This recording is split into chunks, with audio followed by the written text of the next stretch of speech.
न्यायमूर्ति धनंजय वाई चंद्रचूड़ भारत के 50वें मुख्य न्यायाधीश रहे। नवंबर 2022 से नवंबर 2026 तक उनका कार्यकाल महत्वपूर्ण फैसलों और काफी बहस के लिए जाना जाएगा। न्यायमूर्ति चंद्रचूड़ का भारतीय न्यायपालिका के शीर्ष पर समय व्यक्तिगत अधिकारों के प्रति प्रतिबद्धता और आधुनिकीकरण के प्रयासों से भरा रहा। उनके फैसले अक्सर उदारवादी विचारधारा को दर्शाते थे, जिससे प्रशंसा और आलोचना दोनों हुई। कानूनी मुद्दों पर न्यायमूर्ति चंद्रचूड़ का दृष्टिकोण अक्सर प्रगतिशील माना जाता था। उन्होंने भारतीय समाज की बदलती जरूरतों की गहरी समझ का प्रदर्शन किया। यह निजता से लेकर LGBTQ++ अधिकारों तक के मामलों पर उनके फैसलों में साफ दिखाई देता था। हालांकि उनका कार्यकाल विवादों से खाली नहीं रहा। आलोचकों ने न्यायिक अतिक्रमण और राजनीतिक रूप से संवेदनशील मामलों से निपटने के बारे में चिंता जताई। न्यायमूर्ति चंद्रचूड़ की विरासत जटिल है। उन्हें उनके ऐतिहासिक फैसलों के लिए याद किया जाएगा, जिन्होंने व्यक्तिगत स्वतंत्रता का विस्तार किया। न्यायपालिका के आधुनिकीकरण के उनके प्रयासों का भी स्थायी प्रभाव पड़ेगा। हालांकि उनके कार्यकाल से जुड़े विवादों को नजरअंदाज नहीं किया जा सकता है। ये निस्संदेह मुख्य न्यायाधीश के रूप में उनके समय की जनता की धारणा को आकार देंगे। न्यायमूर्ति चंद्रचूड़ का कार्यकाल कई ऐतिहासिक फैसलों द्वारा चिह्नित किया गया था, जिसने भारतीय कानून के विभिन्न पहलुओं को महत्वपूर्ण रूप से प्रभावित किया। उनके सबसे उल्लेखनीय फैसलों में से एक निजता के अधिकार को मौलिक अधिकार के रूप में पुष्टि करना था। 2017 में दिया गया यह ऐतिहासिक फैसला डिजिटल युग में व्यक्तिगत स्वतंत्रता के लिए दूरगामी प्रभाव वाला रहा है। इसने निजता के अधिकार को भारतीय न्यायशास्त्र की आधारशिला के रूप में मजबूत किया। एक और महत्वपूर्ण फैसला 2018 में समलैंगिकता का अपराधीकरण था।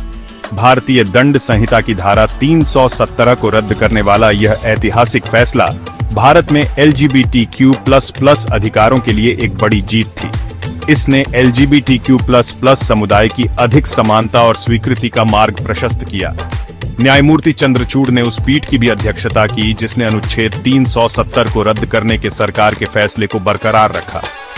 इस विवादास्पद कदम ने जम्मू कश्मीर के विशेष दर्जे को प्रभावी ढंग से समाप्त कर दिया। इन हाई प्रोफाइल मामलों के अलावा न्यायमूर्ति चंद्रचूड़ ने चुनावी बांड और गर्भावस्था की चिकित्सा समाप्ति अधिनियम जैसे मुद्दों पर भी महत्वपूर्ण फैसले दिए। गुमनाम चुनावी बांड योजना को असंवैधानिक घोषित करने वाले उनके फैसले की राजनीतिक वित्त पोषण में पारदर्शिता पर जोर देने के लिए सराहना की गई। इसी तरह अविवाहित महिलाओं और ट्रांसजेंडर व्यक्तियों को शामिल करने के लिए गर्भावस्था की चिकित्सा समाप्ति अधिनियम के दायरे का विस्तार करने के उनके फैसले ने प्रजनन अधिकारों के प्रति एक प्रगतिशील दृष्टिकोण को दर्शाया। इन फैसलों ने कई अन्य लोगों के साथ सामाजिक न्याय और व्यक्तिगत अधिकारों में गहराई से निवेशित न्यायाधीश के रूप में न्यायमूर्ति चंद्रचूड़ की प्रतिष्ठा को मजबूत किया। न्यायमूर्ति चंद्रचूड़ भारतीय न्यायपालिका के आधुनिकीकरण के प्रबल समर्थक थे। उन्होंने अदालती प्रणाली में दक्षता और पहुंच बढ़ाने के लिए प्रौद्योगिकी के उपयोग को सक्रिय रूप से बढ़ावा दिया। उनकी प्रमुख पहलों में से एक ई-कोर्ट परियोजना थी, जिसका उद्देश्य अदालती रिकॉर्ड को डिजिटल बनाना और उन्हें ऑनलाइन उपलब्ध कराना था। उन्होंने न्यायिक प्रक्रिया के साथ पारदर्शिता और जनता की भागीदारी बढ़ाने के लिए सर्वोच्च न्यायालय की कार्यवाही की लाइव स्ट्रीमिंग का भी समर्थन किया। हालांकि उनका कार्यकाल विवादों से खाली नहीं रहा। आलोचकों ने अक्सर उन पर न्यायिक अतिक्रमण का आरोप लगाया, खासकर राजनीतिक निहितार्थ वाले मामलों में। न्यायाधीशों की नियुक्ति के लिए जिम्मेदार कॉलेजियम प्रणाली से उनके निपटने के तरीके की भी आलोचना हुई। कुछ लोगों ने तर्क दिया कि इस प्रणाली में पारदर्शिता का अभाव है और यह कार्यकारी प्रभाव के प्रति संवेदनशील है। कॉलेजियम द्वारा सिफारिश किए जाने के बावजूद अधिवक्ता सौरभ कृपाल की दिल्ली उच्च न्यायालय में नियुक्ति में देरी को एक प्रमुख उदाहरण के रूप में उद्धृत किया गया था। उनके कार्यकाल के दौरान मामलों के बैकलॉग का मुद्दा भी बना रहा। न्यायिक दक्षता में सुधार के उनके प्रयासों के बावजूद लंबित मामलों की संख्या में वृद्धि जारी रही, जिससे उनके सुधारों की प्रभावशीलता के बारे में चिंताएं पैदा हुई। उनके आलोचकों ने उनके सार्वजनिक व्यक्तित्व की ओर भी इशारा किया, जिसे अक्सर उनके न्यायिक आचरण के विपरीत माना जाता था। जबकि उन्होंने अपने भाषणों और सार्वजनिक उपस्थिति में उदार मूल्यों का समर्थन किया, उनके कुछ फैसलों को इन मूल्यों के साथ असंगत माना गया। न्यायमूर्ति DY चंद्रचूड़ की विरासत ऐतिहासिक फैसलों, प्रगतिशील आदर्शों और अनसुलझे विवादों से बुनी एक जटिल टेपेस्ट्री है। व्यक्तिगत अधिकारों के प्रति उनकी अटूट प्रतिबद्धता और भारतीय न्यायपालिका के आधुनिकीकरण के उनके प्रयासों ने कानूनी परिदृश्य पर एक अमिट छाप छोड़ी है।